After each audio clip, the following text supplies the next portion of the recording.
बिस्मिल्लाहिर्रहमानिर्रहीम।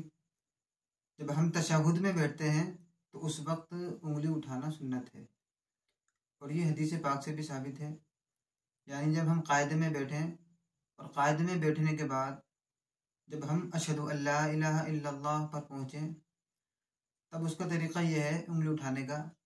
पहले तो याद रखें कि दोनों हाथों की उंगलियां इस तरह न खुली रहें न बिल्कुल मिली रहें, बल्कि एकदम सादा हालत में रहें। और जब हम अशहदु अल्ला इलाहा इल्लल्लाह तक पहुँचे तब उंगली उठाना सुन्नत है।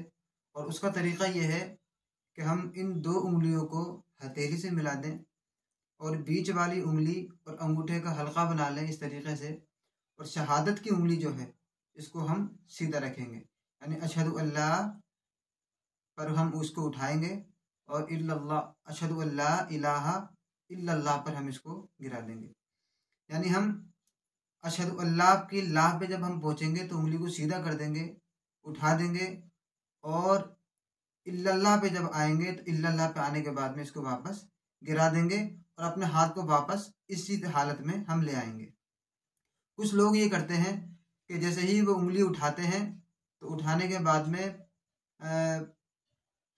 पूरे कायदे में उंगली को उठाए रखते हैं, या फिर कुछ लोग जो है उंगली गिराने के बाद में इस तरीके से मुट्ठी बनाए रखते हैं।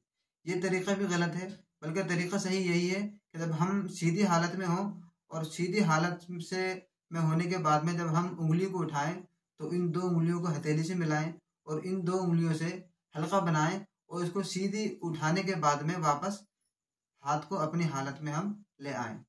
यही तरीक़ा सुन्नत है और यही हदीस से साबित है।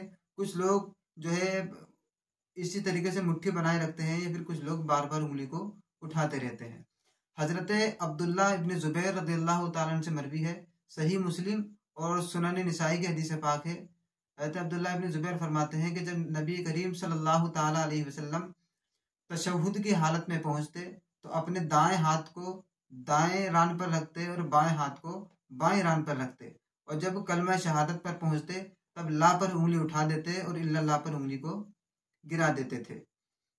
इसी तरीके से एक और सुनन अबू दाऊद की रिवायत है, हज़रत अब्दुल्ला इब्न ज़ुबैर ही से मरवी है, फरमाते हैं कि जब नबी करीम सल्लल्लाहु ताला अलैहि वसल्लम तशहुद में पहुँचते और जब कलमा शहादत पर पहुँचते तो अपनी उंगली को उठाते और बार बार हरकत नहीं देते थे।